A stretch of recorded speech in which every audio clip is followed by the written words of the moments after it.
ஒரு ஏழை விவசாயியின் மகன் துணி வியாபாரம் செய்து பிழைப்பு நடத்தி வந்தான்.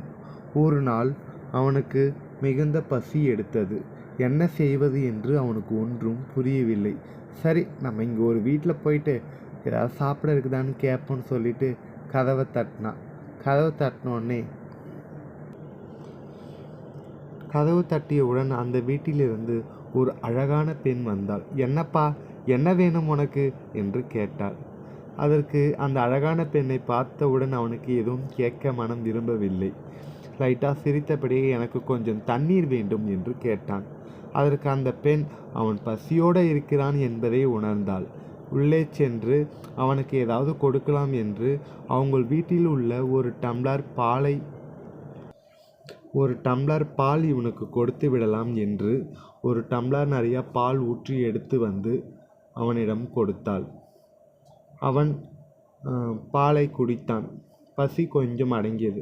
இதற்கு நான் ஏதாவது காசு தர வேண்டுமா? என் சட்டை பாக்கெட்டில் 50 பைசா மட்டுமே உள்ளது என்றான். அதற்கு அந்த பெண்ணும், வேண்டாம்ப்பா, எங்கள் அம்மா சொல்லியிருக்காங்க, அன்பா கொடுக்குற பொருளுக்கெல்லாம் காசு வாங்கவே கூடாதுன்னு சொல்லியிருக்காங்க. அதனால் நீ சாப்பிட்டு விட்டுட்டு போப்பா, நீ பாலை குடித்து விட்டு போய் வாப்பா என்று கூறினார்கள். அவன் சிரித்த முகத்தோடு பசி அடங்கிய சந்தோஷத்துடன் வீட்டை விட்டு வெளியே வந்தான். ஆண்டுகள் பல கடந்தன. அந்த பொண்ணு அழகாக இருந்த அந்த பொண்ணுக்கு தீராத நோய் வந்து போச்சு. உள்ளூர் மருத்துவமனைக்கு இட்டுட்டு போனால் இந்த பொண்ணை பார்க்க முடியாது, இதுக்கு பெரிய ஹாஸ்பிட்டலுக்கு தான் நீங்கள் எடுத்துகிட்டு போகணும், வெளியூர் மருத்துவமனைக்கு போனால் இந்த அழகான பொண்ணை பிழைக்க வச்சிடலான்னு சொல்லிட்டாங்க. வெளியூர் மருத்துவமனைக்கு போனாங்க. அங்கே போனால் இந்த பொண்ணுக்கு பெரிய டாக்டர் வந்தால் மட்டும்தான் வெளியூர் மருத்துவமனைக்கு போனால் இந்த அழகான பொண்ணை காப்பாற்றிலான்னு சொன்னாங்க. சரி, அந்த பொண்ணை உயிரை காப்பாற்றி தானே அவனு சொல்லி அவங்க வீட்லேயும் வெளியூர் மருத்துவமனைக்கு இட்டுன்னு போய் பார்த்தாங்க.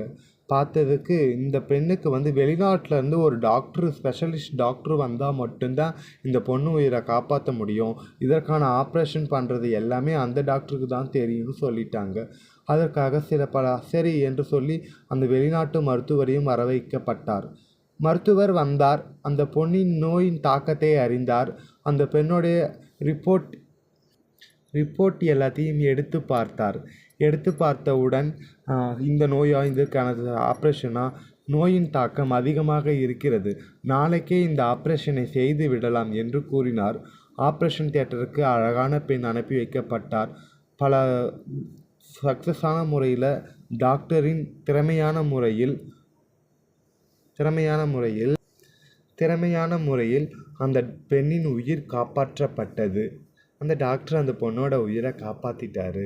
அந்த பெண் உடனே என்ன பண்ணாங்கன்னா, சரி, வெளியூர் மருத்துவமனை வேறு, வெளிநாட்டு டாக்டர் வேறு, எவ்வளோ காசு பணம் செலவாகுனே எனக்கு தெரியல, பில்லு எவ்வளோ வருமோ என்று ஆவலுடன் அவளுடைய பில்லை எடுத்து திறந்து பார்த்தாள். அதில் பல வரிகள் மட்டுமே எழுதப்பட்டிருந்தது.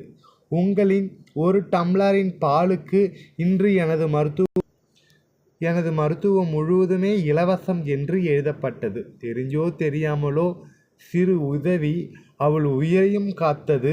அந்த மனசை அனைவரும் பாராட்டினார்கள். வில்லியம் ஹெக்டர் என்ற டாக்டர் வாழ்வில் இது உண்மையாலுமே நடந்த ஒரு உண்மையான கதை. அனைவருக்கும் வாழ்த்துக்கள். நமது வாழ்க வளமுடன் சேனலில் அனைவரும் வாழ்க என்று கூறி வாழ்த்துக்களை தெரிவித்துக் கொள்கிறேன். இந்த வீடியோ உங்களுக்கு பிடிச்சிருந்தா லைக் பண்ணுங்கள், ஷேர் பண்ணுங்கள், சப்ஸ்கிரைப் பண்ணுங்கள். பாய்.